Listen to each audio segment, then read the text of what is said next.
Good morning po mga hair gunners. Sa mga nagtatanong po kung ano itong isa nating bagong unit, ito po ay yan po ang model. Springer type po siya. So parang Winchester. So paglagay ng bala, kasa, no. Tapos dito po ilalagay ang bala. Dito. Ang bala niya ay itong Gamo 4.5 mm steel o mga ganito para makita nyo. Yan. Yan ang bala. So maglagay tayo ng konti. So kahit 100 siguro kasya rito sa lagay niya ng bala. Yan. Lagay ko tayo.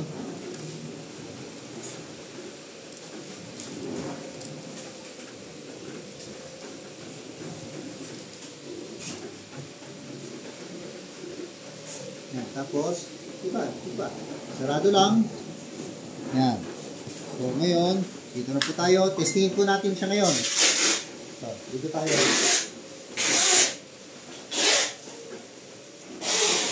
Yan. So, pagbaril, syempre, asinta rito, asinta ron.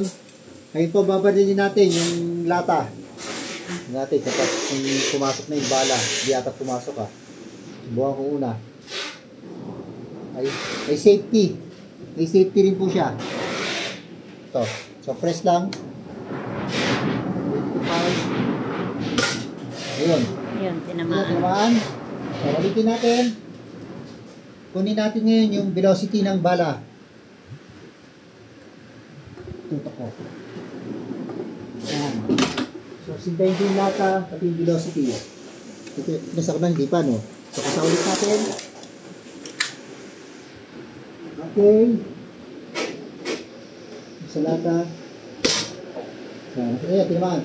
Tagusan po ito kung sa lata lang. Tagusan siya. So, ang average niya, ang velocity niya is 346.7 feet per second. Metal bullets po siya, hindi plastic. So, 4.5. So, isa pa. Tingnan natin kung asintado pa rin ako. Wow. Papak, lahat. Diba? Subukan natin yung mas maliit, yung pula. Yung kaya kong tamaan. Kita ba lang? Ay, hindi pala ako asintado. Isa pa. Isa pula. Wala pa rin. Doon na tayo sa malaki. Tinatamaan ko sigurado. Okay? So ito po, ang halaga 2,100 lang. Napakamura. 2,100. Ang bala niya, balik tayo dito.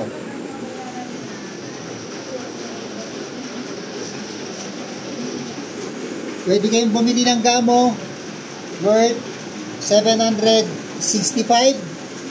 So, approximately 1,000 pellets daw to. Okay? Or, meron naman kami, nakaripak na, kaya lang, 100, parang piso isa, 100 per 100 pieces. Okay? So, ayan po ang isa natin bagong unit. Murang-mura, 2,100 lang. So, again, may front and rear sight, adjustable, pero naka-zero na siya. Ayan po. Maraming salamat.